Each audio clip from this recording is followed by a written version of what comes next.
Olá, pessoal, tudo bem com vocês? Eu sou a professora Tamires, professora de matemática, e hoje, alunos do oitavo ano, nossa conversa será sobre o conjunto dos números racionais.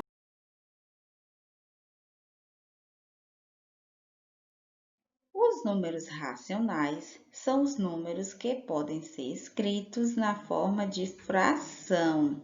Esses números podem também ter representação decimal finita ou decimal infinita e periódica, representado porque esse conjunto também, o conjunto dos números, esse conjunto contém o conjunto dos números inteiros, que por sua vez contém o conjunto dos números naturais.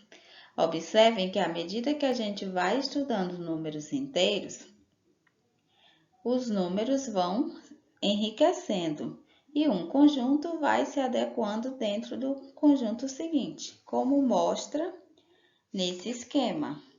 O primeiro conjunto que nós estudamos é o conjunto dos números naturais. Depois do conjunto dos números naturais, nós estudamos o conjunto dos números inteiros. O conjunto dos números inteiros possui números positivos, representado pelos números naturais, e números negativos, enriquecendo o conjunto dos números inteiros. Nós vamos ter agora o conjunto dos números racionais. Os números racionais, eles vão conter números naturais, números inteiros e agora vamos trabalhar números que podem ser escritos na forma de fração. Então, o conjunto maior agora, que vai ser a junção desses três, nós vamos chamar de conjunto dos números racionais. O conjunto dos números racionais, ele pode ser representado da seguinte forma: Q maiúsculo, esse Q significa números racionais, é igual a A sobre B. Por que A sobre B? Porque os números racionais são todos os números que podem ser escritos na forma de fração. Então, aqui nós temos A sobre B. Esse A representando um número, esse B representando um outro número. Tá ok. O número A, ele é o número pertencente ao conjunto dos números inteiros. Então, qualquer número que esteja dentro do conjunto dos números inteiros pode substituir essa letrinha A aqui. E o número B é pertencente ao conjunto dos números inteiros não nulos. Esse asteriscozinho aqui significa não nulos.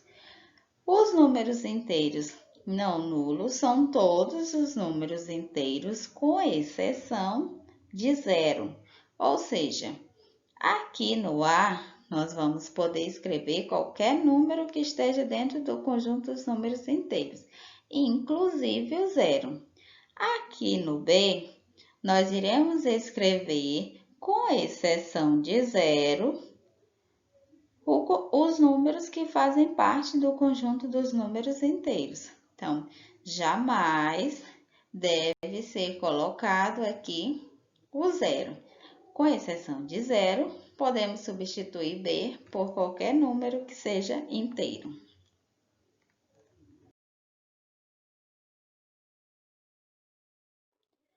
Vamos ver alguns exemplos de números racionais. Como eu expliquei para vocês naquele esquema, os números racionais, eles contêm os números inteiros. Qualquer número inteiro, ele pode ser escrito na forma de fração. Observe, se nós temos o número 2 aqui sozinho, para escrevê-lo na forma de fração, basta que a gente coloque o número 1 aqui embaixo. O 2 será o numerador, o 1 será o denominador.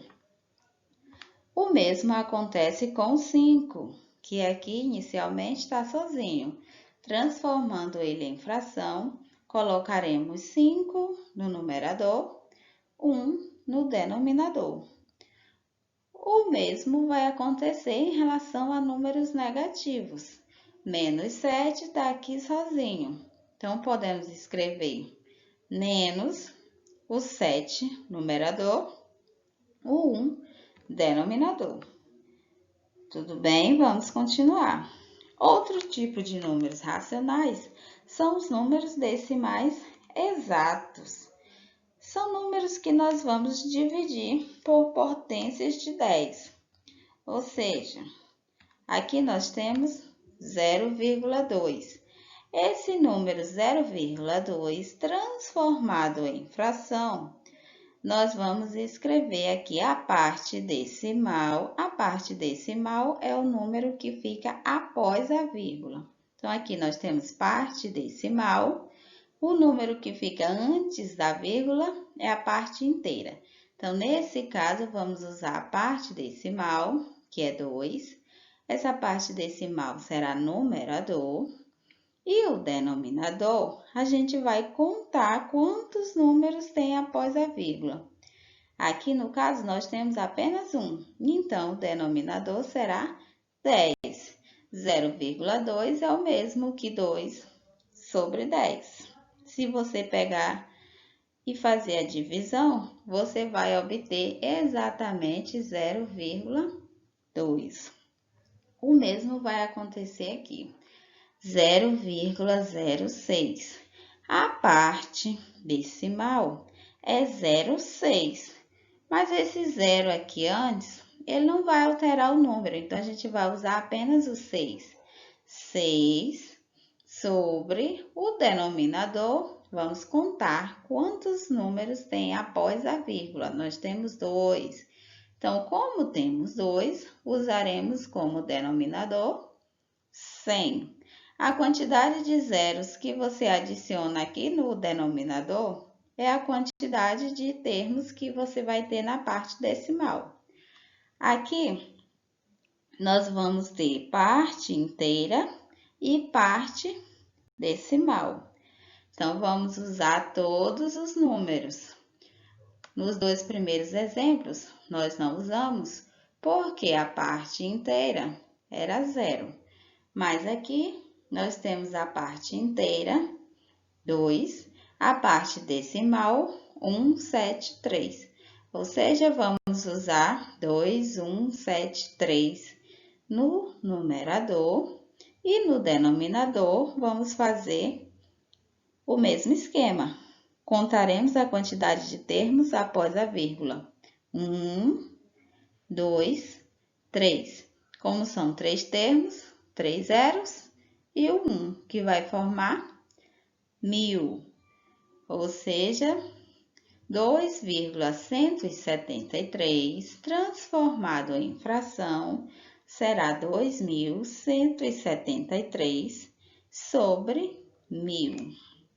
Vamos continuar?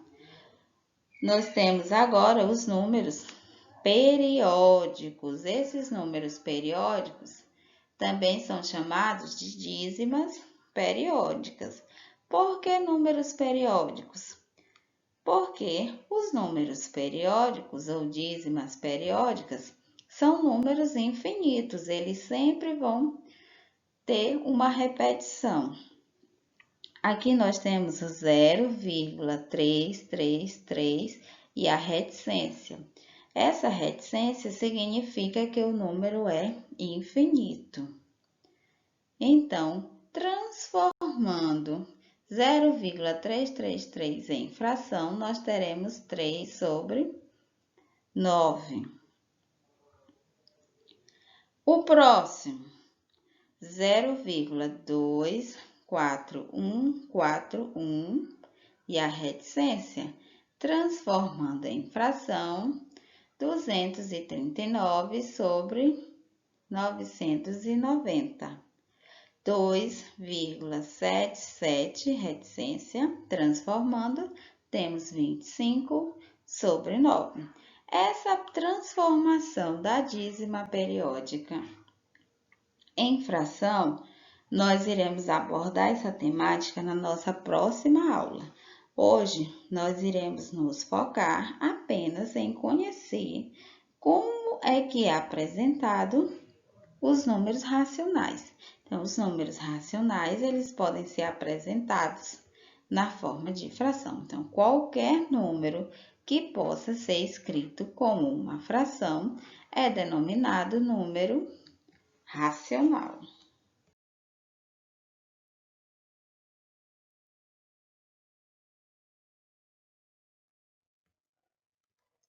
Vamos ver alguns subconjuntos dos números racionais. Nós temos o primeiro subconjunto, são os racionais não nulos. Esse subconjunto é formado pelos números racionais sem o zero. Então, todos os números racionais, com exceção de zero, formam o subconjunto dos números racionais não nulos. Sempre que tiver esse asteriscozinho aqui em cima do conjunto, da letra que representa o conjunto, esse asterisco significa que o zero não está incluído no conjunto. O próximo são os racionais não negativos, subconjunto composto pelos números racionais positivos e o zero, os não negativos. Então, nesse subconjunto, teremos apenas zero e números positivos.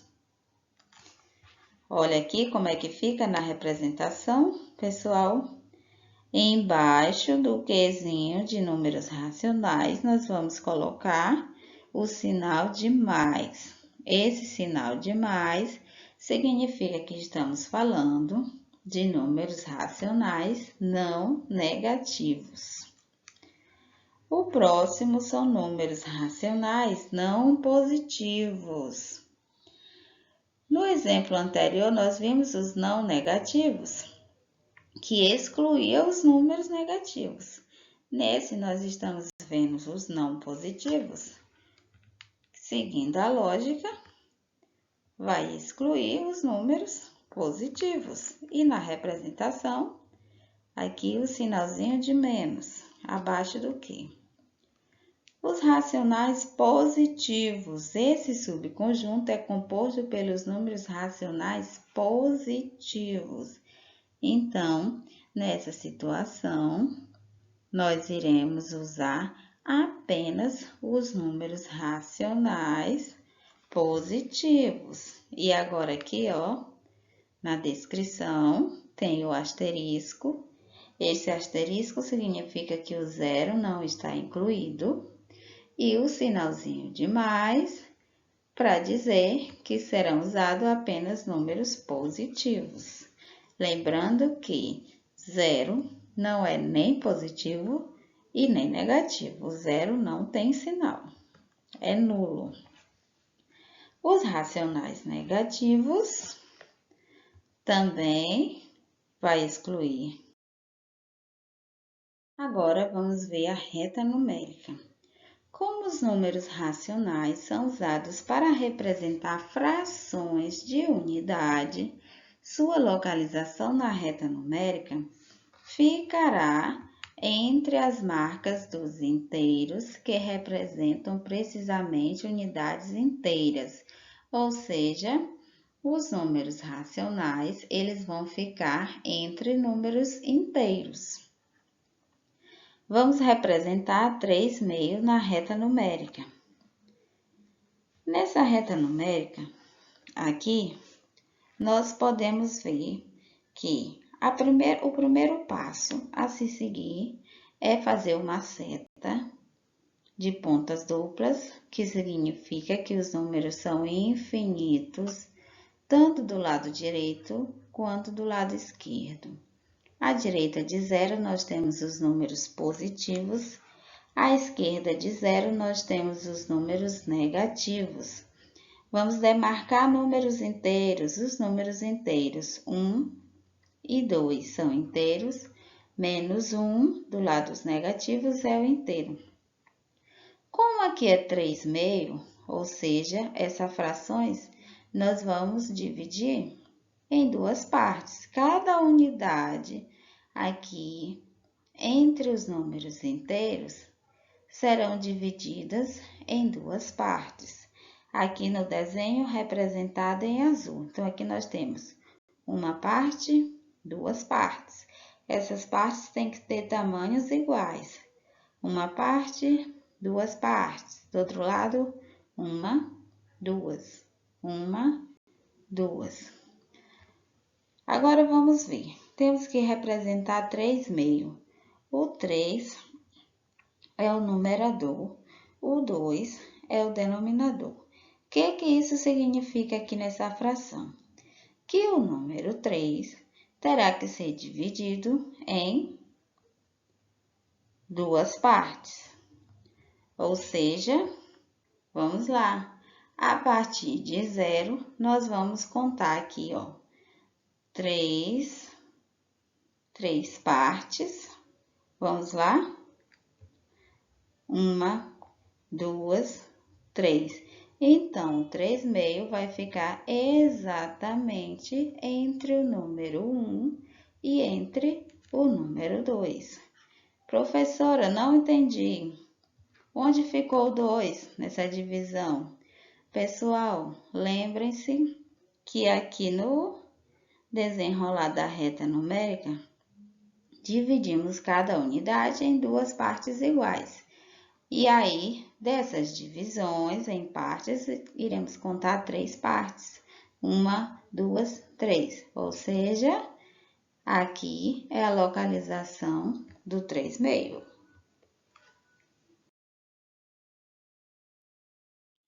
Agora, vamos representar -5/4 na reta numérica. Agora, usaremos a representação do lado dos números negativos. O primeiro passo, desenhar uma seta com as duas pontas. Depois, demarcar o ponto 0, que é para onde nós temos que nos basear, o 0. E agora, vamos marcar números inteiros. 2, 1, 2. Vamos lá, mais 1, mais 2, menos 1, menos 2. Já fizemos as demarcações aqui dos números inteiros. Agora, o número que devemos representar é -5/4. O denominador é 4. Isso significa que cada pedacinho desse terá que ser dividido em 4 partes iguais. Então, vamos lá. 1, 2, 3. Observem, 4 partes iguais. 1, 2, 3, 4. Continuando.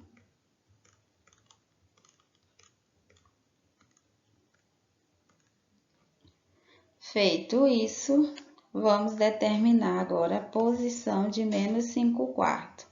É menos, então, o lado que devemos trabalhar é o lado negativo. Devemos contar 5 partes. A contar daqui. 1, 2, 3, 4, 5. Ou seja, essa é a posição de -5/4. Obrigado pela atenção de todos. Agora vamos praticar. Beijos e até a próxima.